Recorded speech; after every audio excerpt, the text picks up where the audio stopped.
Hello, y'all. Welcome back to another episode of Jace Love Strength. In this video, we're going to be talking about who all the athletes that everyone is counting out or completely underrating now that the 2026 World's Strongest Man is in the books. And so we talked previously in the last video about whose stock went up and whose stock went down. Now it's very possible that someone's stock could go down, perhaps deservedly so. Perhaps you might disagree.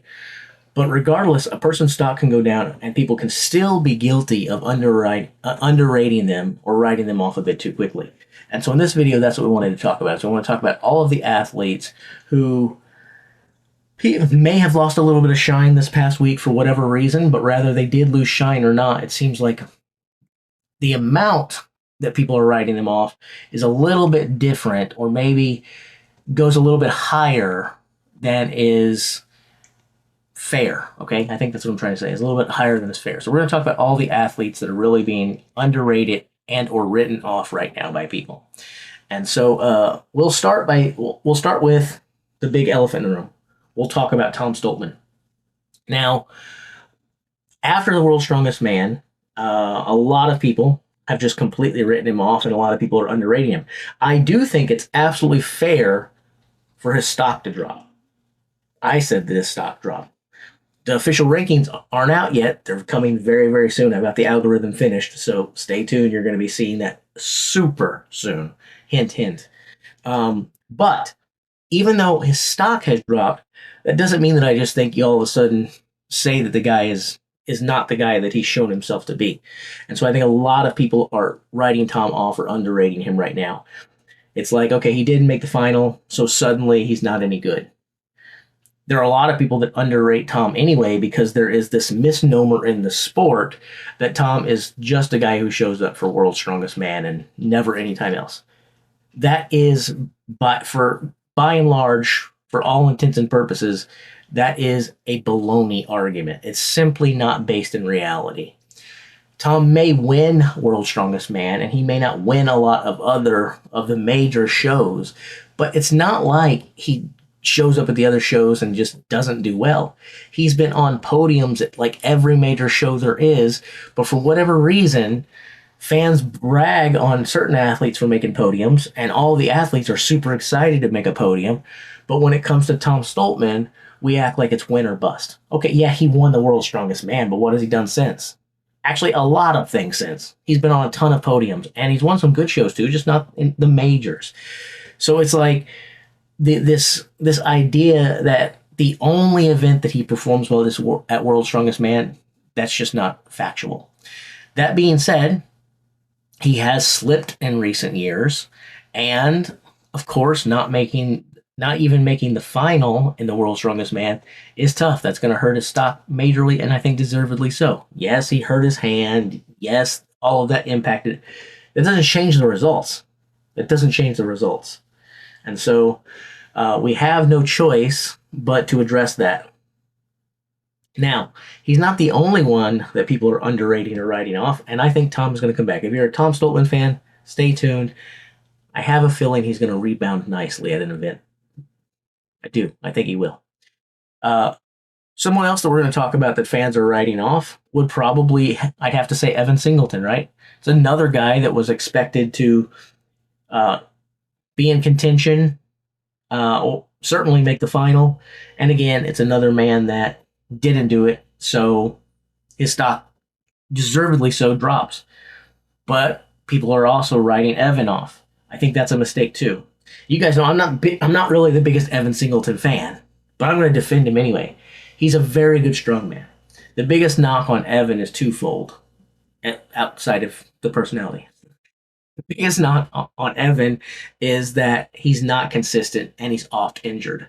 So I think those are valid criticisms, and I don't think there's anything wrong with calling attention to them and just giving factual analysis and factual information. That being said, just because he is oft injured and just because he is inconsistent, that doesn't mean that you get to ignore his solid performances and his major excellent performances when he has them. So if you notice, it's a guy that his his peers talk very, very highly of in the strength sports game. He's one of those guys that when you ask who is a guy that hasn't won the world's strongest man yet, but is definitely going to, his name is often one of the first names that's said. So many of his peers call him the future world's strongest man, but they've been saying it for a long time. And I think he's now at an age where it's time for him to realize the potential, or he may never realize the potential. I think it's kind of do or die for him at this point. And based upon the fact that he didn't make the final, I think a lot of people are choosing to say it's die. He's just not going to do it. And he's never going to realize his potential or the lofty expectations that have been placed on him. I'm not willing to say that just yet. I do think that he needs to get more consistent. I do think that he needs to take better care of himself. And I think that he won't get injured near as often if he doesn't Evan Singleton wild man everything. He needs to actually be a little bit more cerebral out there. And so I think that those are fair criticisms, and I think that I have no choice but to call them out.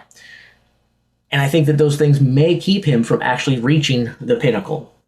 But from a talent side, from a talent standpoint, and from a strength standpoint, I just can't write the guy off. He could rebound, and he could rebound in a big way. But too many people right now, I think, have let the ship sail on Evan, and hopefully Evan has not allowed the ship to sail on himself. The next person I'm going to talk about, I guess I'd better mention this name anyway, because if I don't mention this guy's name, I've got this particular subscriber who's going to come back and really call me a coward and leave comments that are kind of rude. That's fine. But that person would be Lucas Hatton. So if I don't mention Lucas Hatton, I know this person's going to get very upset. Let me mention it, and let me just claim that I'm mentioning it just because he said that I should, and it's very convenient that I leave him off. Yada, yada, yada. No. He wasn't mentioned in the previous video because he was expected to make the final. He was expected by a lot of people to podium. I had him finishing anywhere between second and fourth, and he didn't make the final. You can't say, well, he did really well in the groups and he had a ton of points, so his stock went up. If you were expected to make the final and you didn't make the final, your stock doesn't go up. That's just the way that it works. At the same time, I don't think it's fair to really lower his stock based upon his performance at the World's Strongest Man either. If someone said they would do that because they expected him to do really well and he didn't place, I would understand the argument.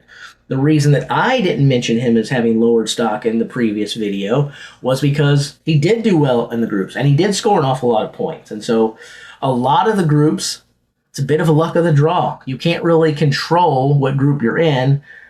All you can really control is how you go out there and compete and do. But you are competing in that group.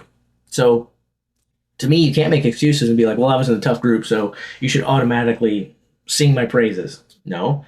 I looked at the points that he did. I looked at the events that he turned in and the results that he turned in, and I thought he did really well. He just didn't do as well as a couple other guys in his group. That's the way the competition works. But because he did so well, I didn't really lower his stock either. I just kind of made him hold steady. That being said, there's a lot of people right now who are underrating Lucas Hatton and are kind of writing him off because he didn't make the final. They don't want to hear, well, he scored a lot of points and he did really well in the groups. And if he had been in another group, he would have been there first. People don't want to hear that. It's just like, well, he was expected to make the final, and he was expected to do really well in the final, and the dude didn't even make it there. And so I think a lot of people are underrating Lucas Hatton right now. I don't know that there's any people writing him off. I think people realize how strong that dude is. I think people would have trouble necessarily writing him off. He's super strong, and he's young. And so I don't think a lot of people are going to write him off, really, but there's a lot of people who are probably underrating him right now and thinking, well, maybe we had him rated a little too high before, and maybe this is more realistic. But I think the best of Lucas Hatton is still to come. So is there anyone else that I think that we need to talk about, or anyone else that I think it's worth mentioning that maybe people are underrating right now? And there are a couple names that I want to talk about. I'll say let's talk about Bryce Johnson. Again, I do not use getting injured in the competition as an excuse to sit there and say, well, you're really awesome. And if you hadn't gotten injured, you clearly would have won. You clearly would have qualified. You clearly I think one of the words in the English language that I hate the most is clearly, and the other one is obviously. Because those are words that we tend to use as though the things that we think are evident to everybody, and they're actually factual. When that's not the truth. There's speculation on our part. We are talking about how we feel about something, not about what is objectively or empirically true. And so you could sit there and say, well, obviously, if Bryce hadn't gotten hurt, you saw the way that he was doing, and you saw how he's been performing in competitions lately. Dude would have clearly made the final. I mean, that's obvious to anyone. No, that's speculation to anyone. It's clear that that's your obvious sentiment, but it's not clear that that would have happened. It's not obvious that would have happened. It might have happened. We don't know. We only know what did happen. The rest of it is just conjecture. Now, that being said, I think we have seen enough sample size from Bryce in recent times to see that he's an athlete, generally speaking, on his way up. I don't think he's on his way down. Yes, he didn't make the final. Yes, he finished fourth in his group. Yes, you could look at that and say, well, that's performance is enough that it makes me go, we got to bring him down. And so he's not the man. And so because of those things, I think people are underrating him. I think that the fourth place in the groups for Bryce is a bit of an aberration. And he has looked so good in recent competitions. He's another guy like Lucas Hatton that I think the best of Bryce Johnson is yet to come. We are going to see better performances from Bryce in the near future.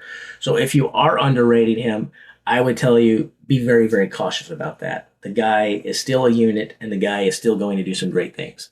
I could list a couple other names, but I'm going to stop here because I don't want this to be one of Jace's typical videos where I just ramble on and on and on for like 16 hours, and you guys are like, dude, shut up. So instead, you've heard my thoughts. You've heard the guys that I think that the majority of fans right now, after the World's Strongest Man, are either underrating or writing off. And that's Tom Stoltman. We've got Lucas Hatton. We've got Evan Singleton. And we've got Bryce Johnson. Those are my four. Let me hear from you guys. Are those good picks? Are those bad picks?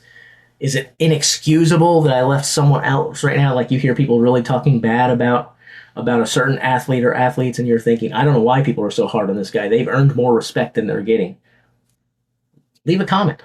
Don't forget to like and subscribe if you haven't done that, guys. Show me that you care. But outside of the like and subscribe, really what I want is to hear from you. I like debate and I like discussing stuff with strongman fans. I'm really more here for that than I am for the likes, for the clicks, or, hey, I just got monetized. Yay, me. Congratulations to me. But I'm not really here for that. I'm here because I love the sport and I want to talk to you guys about it. So don't let me be lonely. Like I said, leave a comment. Tell me if my picks are okay. Tell me where I goofed. Tell me who the fans are really underrating and who I should have put in this video. I can't wait to read them. Talk to you soon. Oh, by the way, look. See all the green halo? See why you didn't see it in the video a minute again? You know why that is? Your boy learned how to use DaVinci Resolve Fusion, and I learned how to get rid of that. So production quality continues to go up. Go Jace! Go Jace! Go Jace!